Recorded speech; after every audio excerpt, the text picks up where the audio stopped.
نصلی علی رسول الکریم اما بعد فاعوذ باللہ من الشیطان الرجیم بسم اللہ الرحمن الرحیم۔ ہم قرآن مجید کی تفسیر کر رہے ہیں اور آج کا سبق آیت سورہ البقرہ کی آیت نمبر 258 سے ہے 257 انشاءاللہ۔ ہم شروع کرتے ہیں۔ اعوذ باللہ من الشیطان الرجیم بسم اللہ الرحمن الرحیم۔ الم تر الی الذی حاج ابراہیم فی ربہ ان آتاہ اللہ الملک اذ قال ابراہیم ربی الذی یحیی ویمیت قال انا احیی وامید قال إبراهيم فإن الله يأتي بالشمس من المشرق فأتي بها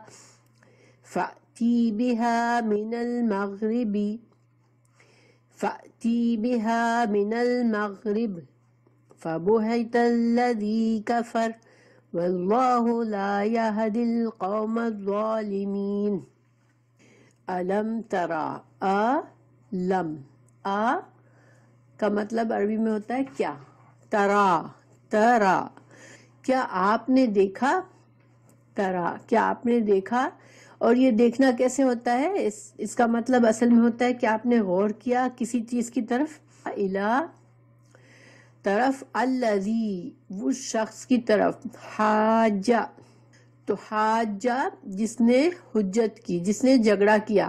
یہ بحث کرنے والا کون تھا حضرت ابراہیم علیہ السلام سے؟ یہ بابل کا بادشاہ نمرود تھا، نمرود بن کنعان، ٹھیک ہے۔ تو اس نمرود نے حجت بازی کی، جھگڑا کیا حضرت ابراہیم علیہ السلام سے، فی ربہ اس کے رب کے بارے میں، ٹھیک ہے۔ ان یہ کہ آتاہ اللہ، ان یہاں پر وجہ بتا رہا ہے کہ اس کا سبب کیا تھا، یہ اس قدر اس نے جرأت کیسے کی تھی کہ اپنے رب کے بارے میں وہ بحث کرتا، اس کو جھٹلاتا حضرت ابراہیم علیہ السلام کو۔ تو یہ اس وجہ سے تھا کہ عطا کیا تھا اس کو اللہ نے الملک، بادشاہت، اس آدمی کو اللہ سبحانہ تعالیٰ نے بادشاہت دی تھی اور وہ کئی سالوں سے اقتدار میں تھا۔ تو اس کا دل اس کے اندر گھمنڈ اور تکبر آ گیا تھا کہ میں بہت بڑی چیز ہوں، میں جو ہوں۔ انسان کے پاس جب بہت سی نعمتیں آتی ہیں تو انسان سمجھتا ہے کہ میں اس قابل ہوں، یہ میری قابلیت کی وجہ سے مجھے سب کچھ مل رہا ہے، یا وہ سمجھتا ہے یہ میرا حق ہے۔ جب یہ فیلنگ انسان کو آ جاتی ہے کہ یہ میرا کمال ہے، میری وجہ سے ہے، تو پھر وہ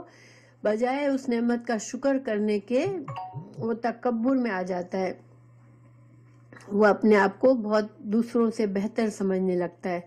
تو یہی حال اس بادشاہ کا تھا، نمرود کا، کہ وہ اپنے آپ کو وہ اصل میں رب العالمین سمجھنے لگا تھا کہ میں پرووائیڈر ہوں سب کا، یہ میری حکومت ہے اور میں مالک ہوں اس کا۔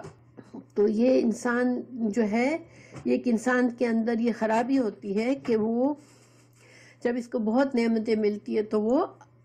ایک نعمتیں اصل میں اللہ کی طرف سے آزمائش ہوتی ہے انسان کے اوپر۔ اس نعمت کو دیکھ کر اللہ یہ دیکھنا چاہتا ہے کہ وہ انسان اللہ کا شکر کرتا ہے یا ناشکری کر کے وہ تکبر میں پڑ جاتا ہے۔ جو اس انسان نے بھی تکبر کیا نعمتوں پر، وہ اصل میں اللہ کی نعمتوں کا شکر نہیں کر رہا، کیونکہ جب انسان کو اللہ نعمتیں دے تو اس کے دل میں عاجزی آنی چاہیے، اس کے دل میں شکر آنا چاہیے کہ اللہ نے مجھے یہ نعمتیں دی۔ اور پھر نعمتوں کا شکر یہ بھی ہوتا ہے کہ ان نعمتوں کو اللہ کی فرما برداری کے کاموں میں استعمال کرے، اس سے نافرمانی کے کام میں نہ استعمال کرے، اور اللہ کی رضا کمانے کی کوشش کرے ان نعمتوں کے ذریعے۔ تو لیکن جب انسان یہ طریقہ نہیں کرتا تو پھر وہ جو شیطان کا، ابلیس کا طریقہ تھا نا، کہ ابلیس کو اللہ نے بہت صلاحیتیں دی تھی، وہ اس کو پاس علم تھا بہت، وہ فرشتوں کے اندر رہتا تھا، لیکن اس کو یہ لگا کہ میں بہتر ہوں آدم سے، اور اس نے اللہ کی نافرمانی کی۔ تو یہی حال ہو جاتا ہے انسان کا جب بھی اس کو نعمتیں ملتی ہے۔ اللہ کی نعمتیں ہیں، جو بھی نعمت ہے انسان کے پاس، جو سوچنے سمجھنے کی صلاحیت ہے، انسان کے اندر علم ہے، انسان کے پاس خوبصورتی ہے، مال ہے، دولت ہے، شہرت ہے، رتبہ ہے، کوئی بڑا مقام ہے، یہ ساری چیزیں اللہ کی نعمتیں ہیں، اور اس میں ایون اولاد بھی اللہ کی نعمت ہے۔ اور ان سب نعمتوں کے بعد انسان کو کیا چاہیے کہ اس کے اندر اللہ کا شکر آنا چاہیے، اور ان نعمتوں کو اپنی کمائی اور اپنا کمال نہ سمجھے، بلکہ کیا سمجھے کہ اللہ سبحانہ تعالیٰ نے مجھ پر فضل کیا ہے، تو وہ ان نعمتوں سے اللہ کی پسند کے کام کرے، اللہ کو خوش کرنے کے کام کرے۔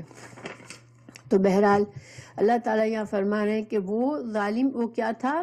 کہ اس نے اس کو اللہ نے اتنی نعمتیں دی تھی، تو وہ اتنا تکبر میں آ گیا کہ وہ رب کے بارے میں، اللہ کے بارے میں،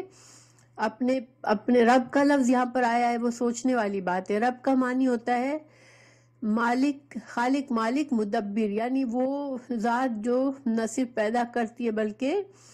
ہم کو زندگی کی تمام ضروریات ہماری پوری کرتی ہے، اس کو رب کہتے ہیں۔ رب کا مطلب ہوتا ہے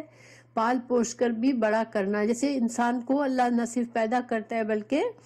اس کی پوری زندگی کی تمام ضروریات بھی اللہ ہی کی طرف سے اس کو ملتی ہے۔ تو بہرحال اس کو اتنا گھمنڈ آ گیا کہ یہ بھول گیا کہ مجھے یہ ساری نعمتیں دینے والا میرا رب ہے، اور وہ اس رب کو جھٹلانے میں جھگڑنے لگا۔ حضرت ابراہیم علیہ السلام نے جب اسلام کی دعوت دی تو اللہ تعالیٰ فرما رہے ہیں کہ اس کی وجہ کیا تھی کہ اس کے پاس بادشاہت تھی، اللہ نے اسے بادشاہت دی تھی۔ اذ قالا، اب اللہ تعالیٰ بتا رہے ہیں کہ کیا ہوا تھا۔ تو جب ابراہیم علیہ السلام نے اس سے کہا ربیا، میرا رب، ربی اور یا آخر میں جو ہے وہ میرے کے وہ ضمیر ہے، ٹھیک ہے، میرا رب۔ تو میرا رب جو ہے، جب ابراہیم علیہ السلام سے اس نے حضرت ابراہیم علیہ السلام نے جب دعوت دی کہ اللہ کی عبادت کرو، رب تمہارے رب کی، ہمارے رب کی عبادت کرو، تو جب اس نے جھٹلایا تو اور اس نے پوچھا تمہارا رب کون ہے، تو حضرت ابراہیم علیہ السلام نے فرمایا کہ میرا رب الذی، وہ ہے، یحیی، زندہ کرتا ہے، ویمیت، اور موت دیتا ہے۔ تو حضرت ابراہیم علیہ السلام نے ایک ثبوت پیش کیا، ایک دلیل پیش کی، اللہ کی پہچان بتائی کہ اللہ میرا رب تو وہ ہے جو کہ زندہ کرتا ہے، زندگی دیتا ہے اور موت دیتا ہے۔ اب یہاں پر حضرت ابراہیم علیہ السلام کا یہ کہنے کا مقصد یہ تھا کہ اللہ کے سوا کوئی ہمیں زندگی دینے والا نہیں ہے، اور وہی جب مدت انسان کی پوری ہوتی ہے تو وہی انسان کو موت دے کے اپنے پاس لیتا ہے اور پھر سے دوبارہ اٹھاتا ہے۔ تو اس نے کہا، اس شخص نے کہا، قالا، نمرود نے کہا، انا، میں، احیی، زندہ کرتا ہوں، و امید، میں موت بھی دیتا ہوں۔ یعنی کہ وہ اتنا گھمنڈ میں آ گیا تھا کہ حضرت ابراہیم علیہ السلام تو وہ بات کر رہے تھے کہ جو انسان کچھ بھی نہیں تھا، مٹی سے اللہ نے پیدا کیا، ایک نطفے سے انسان کو پیدا کرتا ہے اللہ۔ حضرت آدم علیہ السلام کو مٹی سے پیدا کیا، پھر انسانوں کی نسل کو ایک نطفے سے چلایا، تو یہ مقصد تھا۔ اور پھر جب انسان کی وقت کے ساتھ ساتھ ایک مہلت پوری ہو جاتی ہے تو اللہ سبحانہ تعالیٰ نو میرا انسان کے پاس کتنی بھی دولت ہے، کیا بھی ہے، کتنی دنیا کی نعمتیں ہیں، لیکن انسان کا پھر وقت پورا ہو گیا تو اللہ تعالیٰ اسے موت دے دیتا ہے۔ تو اس نے یہ اپنے گھمنڈ میں اتنا الجھا ہوا تھا کہ اس کی اتنی عقل نہیں آئی۔ اس نے کہا لو یہ کون سی بڑی بات ہے، تو میں بھی زندہ کرتا ہوں، مردہ موت دیتا ہوں۔ تو اس نے کیا کیا، یہ کہہ کر اس نے کیا کیا تھا، ایک حدیث ہے کہ حضرت ابن عباس رضی اللہ عنہ کی روایت ہے، اصل میں حضرت ابن عباس کی اپنی روایت ہے، یعنی کہ رسول اللہ صلی اللہ علیہ وسلم کا قول نہیں ہے۔ تو حضرت جو عباس تھے، ابن عباس، حضرت یہ آپ صلی اللہ علیہ وسلم کے چچازاد بھائی تھے، اور ان کو اللہ تعالیٰ نے بہت علم دیا تھا قرآن کا، اور وہ قرآن کے مفسر کہلاتے تھے۔ تو بہرحال آپ صلی اللہ علیہ وسلم نے ان کے لیے ان کی دعا بھی کی تھی۔ تو ان کی روایت ہے کہ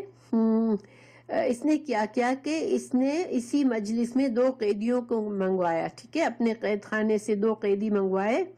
ایک کو اسی وقت قتل کروا دیا، ایک کو اسی وقت قتل کر دیا، اور دوسرے کو آزاد چھوڑ دیا۔ تو گویا اس نے اپنا ثبوت دیا کہ دیکھو میں نے جس کو چاہا اس کو موت دی، جس کو چاہا اس کو زندہ رکھا۔ تو حضرت ابراہیم علیہ السلام اللہ کے نبی تھے، اور انبیاء جو تھے وہ لوگوں سے جھگڑا کرنے کے لیے نہیں آتے، ان کا مقصد یہ ہوتا ہے کہ لوگوں کو بس اللہ کا پیغام پہنچائے۔ تو حضرت ابراہیم علیہ السلام نے دیکھا کہ یہ احمق ہے، اپنے گھمنڈ میں اتنا ہے کہ اس کو میری بات سمجھ میں نہیں آئی، میں نے اس کو ایک عقل کی دلیل دی کہ اس کو سمجھ آئے، تو اس نے اس کو بالکل اپنے طریقے سے لے لیا، اور اس نے اپنی دلیل پیش کر دی۔ تو حضرت ابراہیم علیہ السلام نے اس سے کوئی بحث نہیں کی، بلکہ کیا کہا، اب ایک اور دلیل پیش کر دی، اللہ کی قدرت کی، اللہ کی وجود کی۔ بولا قال، کہا حضرت ابراہیم علیہ السلام نے، فَإِنَّا،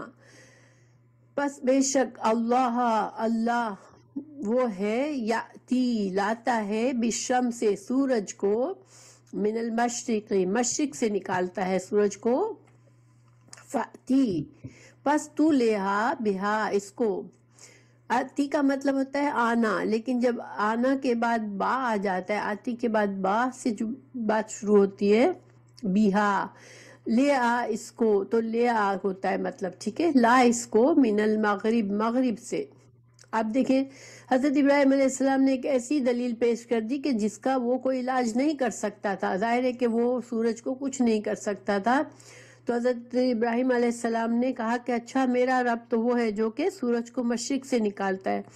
اگر تو واقعی میں رب ہے تو پھر سورج کو مغرب سے نکال لے۔ اب وہ اس کا کیا جواب دیتا، وہ حیران رہ گیا۔ فبہتا، تو مبہوت ہو گیا۔ مبہوت کا لفظ اردو میں ہم بولتے ہیں نا، یہ اسی روٹ ورڈ سے بنتا ہے، بہاتا، فبہتا الذی، وہ شخص، کفرا، جس نے کفر کیا، واللہ، اور اللہ تعالی، لا، نہیں، یہدی، ہدایت دیتا، القوم الظالمین، ایک ظالم قوم کو اللہ ہدایت نہیں دیتا۔ اب یہاں پر ظالم سے کیا مطلب ہے؟ ٹھیک ہے، ظلم جو ہے، ظلم کا جو لفظی معنی ہوتا ہے کہ ایک چیز کا جو حق ہے، جو جگہ ہے اس کے لیے، اس جگہ پر نہیں رکھنا بلکہ کہیں اور رکھنا، کسی چیز کو جہاں حق ہے وہاں سے ہٹا کے کہیں اور رکھ دینا، یہ ظلم ہے، یہ معنی ہے ظلم کا۔ تو یہاں پر ظلم کیا تھا، اس کا ظلم یہاں پر کیا تھا، اللہ کی اس دی ہوئی نعمتوں کی اور صلاحیتوں کا اس نے بے جا استعمال کرنا بھی ظلم ہوتا ہے۔ دیکھیں اللہ نے اسے نعمتیں دی اور اس نے اس نعمتوں کو اپنا کمال سمجھا، تو اللہ کی نعمتوں کا شکر ادا کرنا یہ حق ہے، اور حق کے خلاف کیا ہے کہ ان کے اللہ کی طرف سے ہونا ہے وہ انکار کرنا کہ اللہ نے مجھے دیے، بلکہ اپنا کمال سمجھنا۔ تو ایک تو یہ ہے، پھر دوسرا حق اس کو سامنے آیا کہ اللہ تعالیٰ کی دلائل پیش کیے، اللہ کے وجود کے دلائل پیش کیے، ایمان کی دعوت دی حضرت ابراہیم نے، یہ حق تھا، لیکن اس نے اس حق کو کے آگے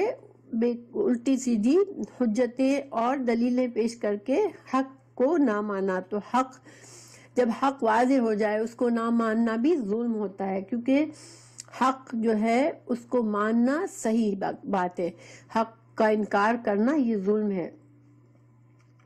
پھر اس کو شکر گزار ہونا چاہیے تھا، شکر گزاری کے بجائے، نعمتوں کا شکر کرنے کے بجائے وہ اور مغرور اور گھمنڈی بن گیا، ناشکرا بن گیا تو یہ بھی ظلم تھا۔ تو ابلیس جس طرح اکڑا تھا اسی طرح ابلیس کا جیسے میں نے آپ کو بتایا۔ تو انسان کا حق صحیح معنوں میں اللہ کا حق کیا ہے کہ اللہ اس کی بندگی کا اقرار کرے، انسان اللہ کا بندہ بن کے رہے۔ لیکن جب نافرما بردار بنتا ہے انسان تو وہ ظلم کر رہا ہوتا ہے، ٹھیک ہے، کیونکہ اللہ نے پیدا کیا ہے، اللہ نے ہمیں سب کچھ دیا ہے، تو اللہ کا حق ہے کہ اس کو معبود بھی مانا جائے، اسی کی عبادت کی جائے، اس کی فرما برداری کی جائے۔ اور جب اس کی نافرمانی کرتے ہیں تو وہ کیا ہوتا ہے؟ یہ ظلم ہوتا ہے۔ تو بہرحال اللہ تعالیٰ جب کسی کا اس طرح کا رویہ ہوتا ہے کہ حق کے خلاف جاتا ہے وہ، تو پھر وہ ظالم ہوتا ہے، اور ایسے ظالم کو اللہ ہدایت نہیں دیتا، اس کی عقل ہی خراب ہو جاتی ہے۔ دیکھیں اللہ تعالیٰ نے قرآن میں کئی جگہ فرمایا ہے کہ اللہ تعالیٰ نے ان کی آنکھیں لے لی، ان کے کان لے لیے، ان کے دل بند کر دیے، دلوں پر تالا لگا دیا، دلوں پر زنگ لگا دیا۔ کیوں؟ اللہ سبحانہ تعالیٰ کا یہ کہنے کا مطلب یہ ہے کہ جب انسان ہدایت نہیں چاہتا اور وہ حق کے خلاف جھگڑتا ہے تو پھر اللہ تعالیٰ بطور سزا اس کی صلاحیت ہی چھین لیتے ہیں۔ انسان کا ایک ضمیر ہوتا ہے جو اسے بتاتا ہے جب وہ غلط کرنے جاتا ہے کہ نہیں یہ غلط ہے، تو اس ضمیر کی بات کو انسان نہیں سنتا تو پھر اس کا ضمیر مردہ ہو جاتا ہے، پھر اس کو کوئی حق سمجھ میں نہیں آتا، ٹھیک ہے۔ اور یہی وجہ ہے کہ جب انسان، آپ نے دیکھا ہوگا کہ اتنے کائنات کے نظارے دیکھتا ہے انسان، اتنی کبھی یہاں تک کہ کبھی کوئی طوفان، کبھی آندھی، کوئی زلزلہ آتا ہے اور دیکھتا ہے انسان اللہ کی قدرت کو کہ آن کے آن میں سارا شہر، سارے شہر، ساری بستیاں برباد ہو جاتی ہیں، پھر بھی انسان کو اگر نہیں اس کے دل کا آنکھ کان ناک بند ہوتے ہیں، آنکھ کان اور دل بند ہوتا ہے تو اس کو اللہ کی طرف دھیان نہیں جاتا، وہ اور چیزوں پر اس کو وہ کرتا ہے منحصر۔ تو بہرحال اللہ سبحانہ تعالیٰ نے اپنا قانون بتا دیا کہ اللہ ہدایت اس کو دیتا ہے جو اپنا دل حق کے لیے کھولتا ہے، جو حق کا انکار کرتا ہے اس کو اللہ ہدایت نہیں دیتا۔ پھر اور تکبر جو ہے وہ صرف اللہ کو جائز ہے، کیونکہ اللہ ہی وہ ذات ہے جو کہ بے نیاز ہے اور جو سب کو دیتا ہے، باقی ہم سب تو محتاج ہیں، اور ہمیں تکبر زیب نہیں دیتا انسانوں کو، چاہے کتنا بھی اللہ نے اسے دیا ہو، تکبر ہمارے لیے ہمیں زیب نہیں دیتا، اس لیے کہ ہمارا حق نہیں ہے، ہم نے یہ سب کچھ، ہمارا کمال نہیں ہے، اللہ نے جو دیا ہے وہ ہمارے پاس ہے۔ حضرت ابراہیم علیہ السلام نے سورج اور چاند کی بڑی دلیل اس کے سامنے پیش کی، لیکن اس کو سمجھ نہیں آیا، اس نے نہیں مانا۔ بہرحال اب اللہ سبحانہ وتعالیٰ اس آیت میں، اس پہلی آیت میں اللہ کی قدرت کا ہے ذکر ہے، اور اب جو ہے اللہ سبحانہ تعالیٰ کے اگلی میں اللہ سبحانہ تعالیٰ مردوں کو اٹھائے گا، آخرت کی دلیل ہے اب کہ اللہ تعالیٰ مردوں کو اٹھائے گا۔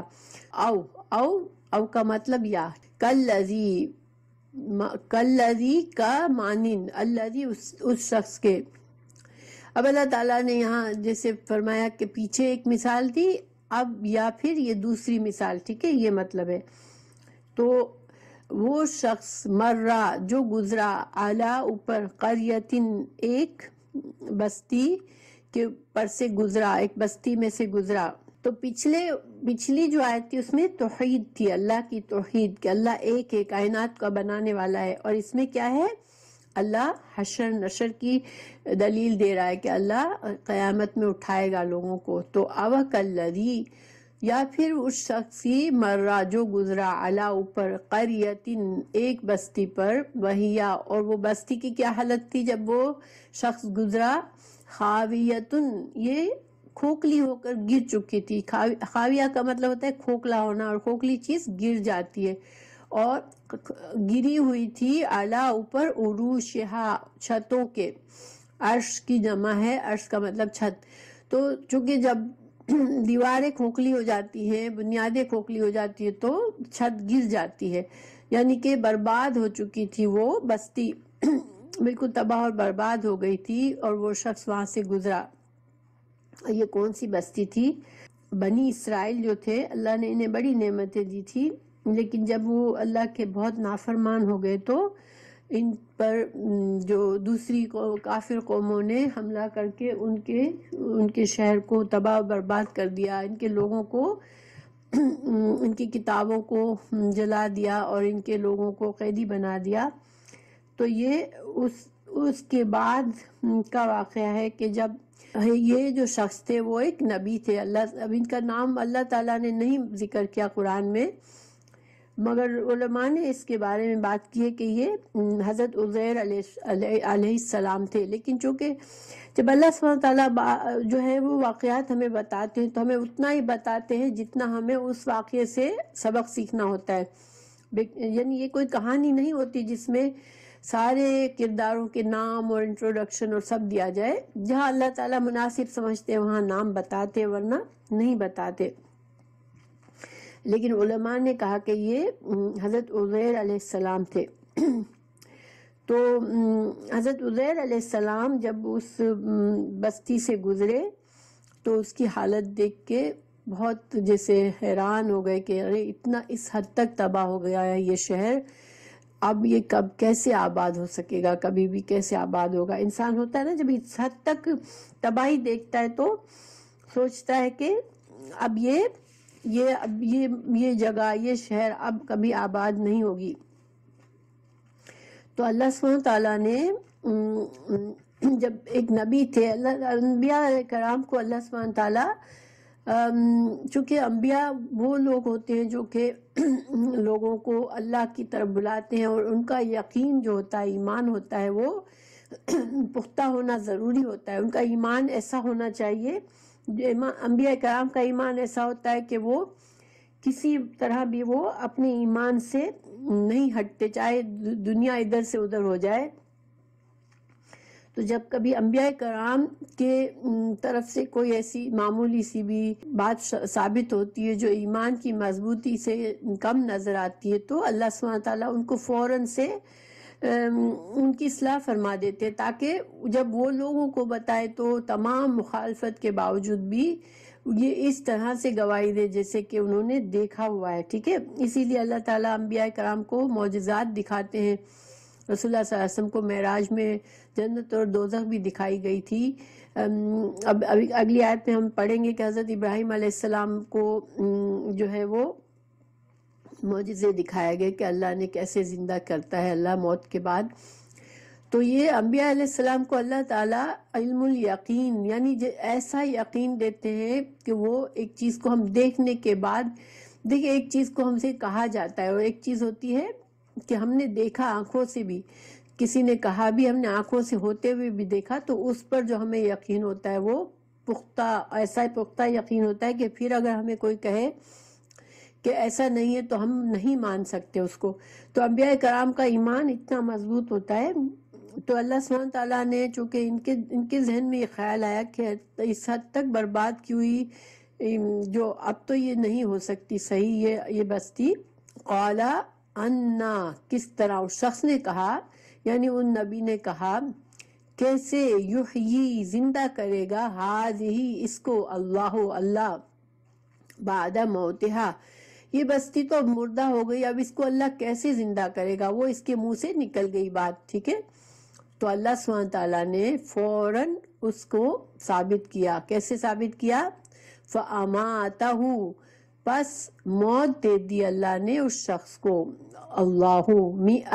100 عامن، سال، فوراً اللہ تعالیٰ نے اس شخص کو موت دی اور وہ 100 سال مردہ حالت میں پڑا رہا وہیں پر۔ ثم، پھر، بعثہ، پھر اس کو اٹھایا، قالا، فرمایا، کم، کتنا، لبثت، تم ٹھہرے، تم کتنی دیر سوئے تھے، مطلب یہ ہے اب ان 100 سالوں میں اللہ سبحانہ تعالیٰ نے اس بستی میں پھر دوسرے لوگ آئے، پھر اس پر کام کیا اس پر اور اس کو آباد کر دیا۔ تو یعنی بستی جو تھی وہ بالکل فریش بن گئی جب تک ان 100 سالوں میں یہ جب سوئے، تو جو کہ انہوں نے کہا تھا کہ اس مردہ بستی کو اب کیسے اللہ زندہ کرے گا، تو اللہ تعالیٰ نے ان کو 100 سال سلایا اور اس دوران بستی کو پوری طرح سے آباد کر دیا، نئے سرے سے لوگ آئے، اس میں بس گئے اور اس کو کنسٹرکشن کی اور اس کو بنا لیا۔ پھر اللہ تعالیٰ نے ان کو زندہ کیا اور فرمایا کہ تم کتنی دیر ٹھہرے ہو؟ قال، اس نے کہا لبثت، میں ٹھہرا، یومن، ایک دن، او یا بعد یوم، یا کچھ حصہ دن کا۔ اب دیکھیں یہ نبی ہونے کی ایک دلیل ہے کہ اس سے یہ سوال جواب ہوا، تو یا تو فرشتے کے ذریعے ہوا یا اللہ سبحانہ تعالیٰ، یہ ہمیں نہیں پتا کس طرح سے ہوا، لیکن چونکہ اس سے یہ سوال ہوا کہ تم کتنا عرصہ ٹھہرے ہو، کتنی دیر تک سوئے ہو، تو اس نے کہا کہ شاید پورا ایک دن سویا ہوں یا دن کا کچھ حصہ سویا ہوں۔ قال، فرمایا، بلکہ لبستا، تو ٹھہرا ہے، میعتا، 100 عامن، 100 سال تک تو سویا ہے۔ فانظر، پھر دیکھ، الا، طرف، طعامکا، جب وہ شخص، وہ جو نبی تھے، وہ جب ایک درخت کے پاس یا لیٹے سونے کی نیت سے، تو ان کا کھانا پڑا ہوا تھا، انہوں نے اپنا کھانا، جس سے سفر میں ظاہر کھانا لے کر انسان نکلتا تھا، ان دنوں میں ہوٹلیں تو ہوتی نہیں تھی ہر جگہ پر، تو اللہ تعالیٰ نے فرمایا تم اپنے کھانے کو دیکھو، وشرابک، اور اپنے پینے کو دیکھو، تم اپنے کھانے اور پینے کو دیکھو، لم، نہیں، یتسنہ، سنہ یعنی بدبودار نہیں ہوا ہے، خراب نہیں ہوا ہے، جب کھانا یا پانی خراب ہو جاتا ہے تو اس میں ایک بدبو ہو جاتی ہے نا، تو اللہ تعالیٰ نے فرمایا کہ تو 100 سال سویا، مگر تو اپنے کھانے اور پانی کو دیکھ کہ نہ کھانا خراب ہوا، نہ پانی میں بدبو آئی۔ پھر وانظر، اور دیکھ، پھر اللہ تعالیٰ نے فرمایا اور نظر اٹھا کے پھر دیکھ، پہلے کھانے کو دکھایا تو کھانا بالکل فریش تھا، پھر دیکھا دیکھو، الا، طرف، حمارکا، اپنے گدھے کی طرف دیکھو، وَلِنَجْعَلَكَ، اب گدھا تو 100 سال میں نہ صرف مر گیا تھا بلکہ اس کی ہڈیاں بھی الگ الگ ہو گئی تھی، تو اللہ سبحانہ تعالیٰ نے فرمایا وَلِنَجْعَلَكَ، تاکہ ہم بنائیں تم کو،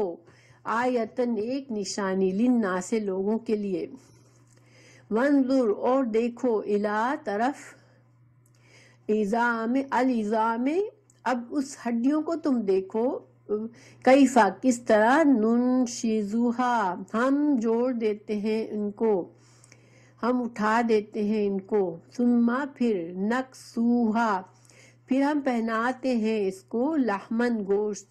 اب اللہ سبحانہ تعالیٰ نے، چونکہ اس آدمی نے، وہ تو خود مر گئے تھے اور زندہ ہوئے، تو اس کو نہیں پتا کہ اللہ نے میری ہڈیوں کو کس طرح سے جوڑا، ظاہری بات ہے انسان بھی اسی طرح مر جاتا ہے، 100 سال تو وہ بھی مردہ بنا پڑا ہوتا ہے، تو پھر ہڈیاں گل جاتی ہیں، لیکن اب اللہ تعالیٰ نے ان کو دکھایا کہ گدھا بھی ان کا پاس تھا، وہ گدھا تو بالکل ہڈیاں تھی، تو اس کو اللہ نے پہلے اس کا پنجر کو جوڑا، ہڈیوں کو جوڑا، پھر اس کے اوپر گوشت چڑھا دیا، فلما، پھر، تبینہ، واضح ہو گیا، لہو، اس کے لیے، ظاہری بات ہے اس نے آنکھوں سے دیکھا انہوں نے کہ اللہ سبحانہ تعالیٰ نے اس گدھے کو زندہ کر دیا، قال،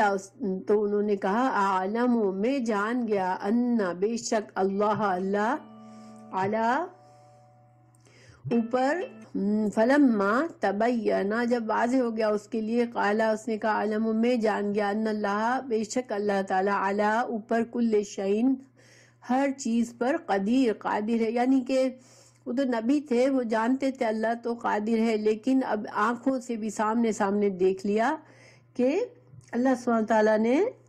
ان کے سامنے ہی اس کے گدھے کو اٹھا دیا، اور یہ اس آیت میں دلیل ہے کہ اللہ سبحانہ تعالیٰ قیامت کے دن انسانوں کو بھی اٹھا لیں گے، اور اس میں ان نبی کو پورا یقین، علم الیقین دیا گیا، یعنی عین الیقین دیا گیا کہ ان کو، حالانکہ انبیاء کرام جیسے میں نے بتایا کہ شک نہیں کرتے، لیکن جب چونکہ ان کے دل میں یہ خیال آیا کہ کیسے زندہ کرے گا، تو اللہ تعالیٰ اپنے انبیاء کو، اپنے جن کو قریب سمجھتا ہے ان کو پھر لا علمی یا شک کے اندھیرے میں نہیں رہنے دیتا، تو اللہ نے واضح فرما دیا ان کے لیے۔ اب یہ جو ہے اس پہلی آیت میں جیسے کہ میں نے بتایا کہ اللہ کی توحید، کہ اللہ ایک ہی ہے جو کہ پورے کائنات کا کام چلاتا ہے، اور یہاں پر جو ہے اللہ کے یہ قدرت کہ اللہ بندوں کو دوبارہ زندہ کرے گا، قیامت کی دلیل آ گئی. اب ایک اور دلیل آ رہی ہے. وَإِذْ، اور جب قالا کہا ابراہیم علیہ السلام نے ربی اے میرے رب ارینی تو دکھا مجھ کو کیفا کس طرح تحیی تو زندہ کرے گا الموتا مردوں کو. اب یہاں حضرت ابراہیم علیہ السلام جو ہے وہ ان کو ظاہری بات ہے ان کا ایمان تھا, وہ نبی تھے, اللہ پر یقین تھا ان کو, لیکن ان کو ایک اطمینان قلب چاہیے تھا کہ میں دیکھوں ایک بار. اور اللہ تعالیٰ جیسے میں نے بتایا کہ انبیاء کرام کو اللہ تعالیٰ اس طرح کے معجزات دکھا کر ان کے ایمان کو بالکل مضبوط اور ثابت کر دیتا ہے کہ پھر وہ ہر طرح کے حجت کے سامنے وہ ڈٹے رہتے ہیں, کیونکہ ان کو لوگوں تک یہ پیغام پہنچانا ہوتا ہے. تو اللہ سبحانہ تعالیٰ سے حضرت ابراہیم نے پوچھا اللہ تو مردوں کو کیسے اٹھائے گا, مجھے دکھا. قالا, اللہ فرمایا اولم کیا بھلا نہیں تؤمن, کیا تجھے ایمان نہیں ہے. اللہ تعالیٰ نے ان سے پوچھا تم ایسا سوال کر رہے ہو تو کیا تم مجھ پر ایمان نہیں ہے تجھے. قالا, کہا ابراہیم علیہ السلام نے بلا کیوں نہیں, لیکن لیطمئن, تاکہ مطمئن ہو جائے میرا دل, قلبی میرا دل. تو اطمینان کیا ہوتا ہے, دیکھیں اطمینان جو ہے جیسے ہم نے نفس مطمئنہ کے بارے میں پڑھا ہے نا کہ جو عقائد اور اعمال میں ایسا جمع ہوا ہو دل انسان کا کہ حالات کے تغیر اسے ہلا نہ سکے, کسی طرح بھی کوئی ذریعہ نہ رہے کہ انسان کے اندر کسی طرح کا بھی شک آئے اور چاہے حالات کچھ بھی ہو جائے. دیکھیں بعض اوقات انبیاء کرام کو بہت مشکلات کا سامنا کرنا پڑتا ہوتا ہے اور اللہ تعالیٰ کی مدد ساتھ ساتھ نہیں آ رہی ہوتی ہے, ٹھیک ہے. جیسے رسول اللہ صلی اللہ علیہ وسلم احد کے جنگ میں مسلمان ہارے تھے اور بہت مشکل سے گزرے انسان کہ بہت سے لوگوں کا ایمان ہل گیا مسلمانوں کا کہ ہم آج تو بالکل ختم ہو جائیں گے, اللہ کی مدد کیوں نہیں آ رہی, یا اللہ نے ہمیں کیسے, کافروں کو ہم پر کیسے غلبہ دے دیا. مگر انبیاء کرام ایون ایسے حالات میں بھی ان کا ایمان نہیں ڈگمگاتا. تو یہ نفس مطمئنہ ہوتا ہے ان کا ایمان کا اعلیٰ درجہ, ٹھیک ہے. شرح صدر, اللہ تعالیٰ نے سورہ رسول اللہ صلی اللہ علیہ وسلم سے سورہ علم نشرح میں فرمایا علم نشرح لک صدرک, کیا ہم نے آپ کے سینے کو کھول نہیں دیا, یعنی کہ آپ کے سینے کو شرح صدر نہیں کر دیا, آپ کو مکمل اطمینان نہیں دے دیا, ٹھیک ہے. تو یہ جو ہے وہ یہ انبیاء کا ایمان ہوتا ہے جو یقین کے درجے کا ہوتا ہے. تو بہرحال اللہ سبحانہ تعالیٰ نے فرمایا قالا فخذ, لے لو, اربعتن, 4, من سے, الطیر, پرندوں میں سے 4 پرندے لے لو, ٹھیک ہے, یعنی 4 مختلف قسم کے پرندے لے لو. فصرہن, پھر مائل کرو ان کو. نا سرہن کے 2 طرح سے معنی کیے گئے ہیں, ایک ہے ان کو مائل کرو اور دوسرا ہے ان کو ٹکڑے ٹکڑے کر دو, کاٹ دو. تو دونوں معنی صحیح ہیں, لیکن جنہوں نے اس کو کہا کہ سرہن کا مطلب ہے مائل کر لو, تو وہ ان کا کہنا ہے کہ پرندوں کو مائل کرنے کا حکم اس لیے دیا تھا کہ پرندوں سے انسیت ہو جائے. حضرت ابراہیم علیہ السلام ان کو پہچاننے لگے کہ ہاں یہ وہ پرندے ہیں. دیکھیں پرندے تو ہمارے انسانوں کی طرح بہت واضح شکلیں نہیں ہوتی نا, ہمارے لیے تو ان کے آپس میں ہوتا ہوگا, لیکن ہمارے لیے تو پرندے سب ایک جیسے لگتے ہوتے ہیں. لیکن جس پرندے کو ہم نے ہلایا ہوا ہوتا ہے اپنے سے, جس کو پال کر ذرا سا اپنے اوپر ان کو پہچانا ہوتا ہے کہ ہم آواز دیتے ہیں وہ بھاگ کے, ہمارے پاس کوئی جانور آتا ہے تو پھر اس کو ہم جانتے ہیں کہ یہ ہمارا ہلایا ہوا ہے, ہمارا پالا ہوا ہے. تو بہرحال انہوں نے یہ کہا کہ اللہ سبحانہ تعالیٰ نے اس لیے کہا تھا کہ ان کو مائل کر لو, تاکہ حضرت ابراہیم علیہ السلام پھر جب وہ پرندے مردہ ہونے کے بعد پھر زندہ ہو تو ان کو پہچان لے حضرت ابراہیم کہ یہ وہی پرندے ہیں. تو فسرہن, تو ان کو مائل کر لو, الیک, اپنی طرف, ثم, پھر, اجعل, رکھ دو. اب اجعل سے پہلے جنہوں نے مائل ہونا اس کا ترجمہ کیا ہے انہوں نے کہا کہ اجل سے پہلے ایک لفظ جو تھا وہ اس میں محذوف ہے۔ عربی زبان کا قاعدہ ہے کہ بعض الفاظ کا اگر آیت پڑھنے سے معنی خود بخود نکلتا ہے تو اس لفظ کو آیت کے اندر یعنی کہ جملے کے اندر اس لفظ کو لکھا نہیں جاتا کہ اس کا جو اس کا معنی جو ہوتا ہے وہ واضح ہوتا ہے۔ اردو زبان میں بھی ایسا ہوتا ہے کہ بعض اوقات ہم کسی الفاظ کو بولتے نہیں ہیں کیونکہ ہمیں پتہ ہوتا ہے کہ اس کو بولنے کی ضرورت نہیں ہے، وہ سامنے والا پہچان لے گا، سمجھ لے گا، ٹھیک ہے۔ تو بہرحال یہاں پر اجال سے پہلے کیا لفظ تھا؟ قطعہن، ان کے ٹکڑے کر دے، پھر رکھ دو، اجل رکھ دو، علا اوپر، کل ہر، جبل پہاڑ کے، منہن ان میں سے، جزءاً ایک حصہ، ثم پھر، ادعوہن یعنی پرندوں کے ٹکڑے ٹکڑے کر کے ان کے جو گوشت ہے ان کے گوشت کو مکس کر کے ان کا ایک ایک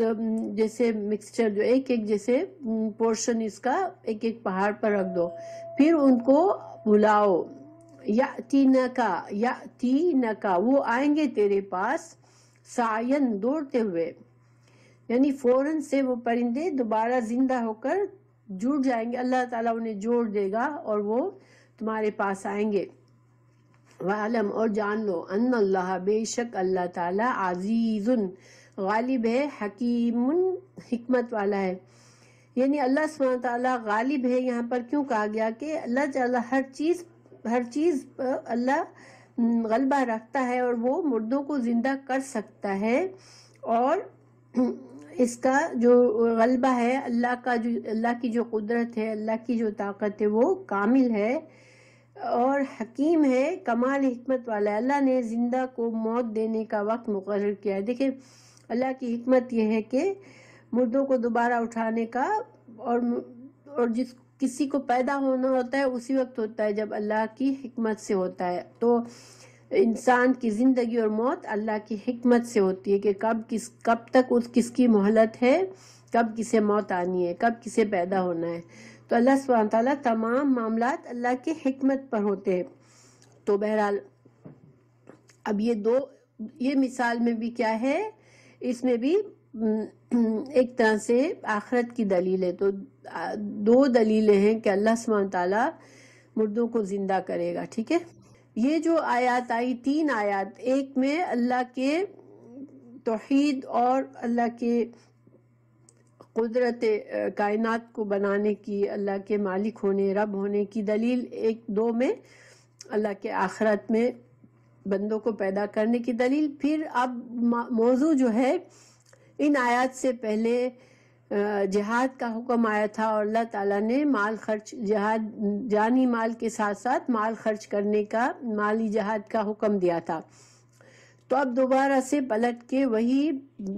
مال خرچ کرنے والی آیات شروع ہو گئی۔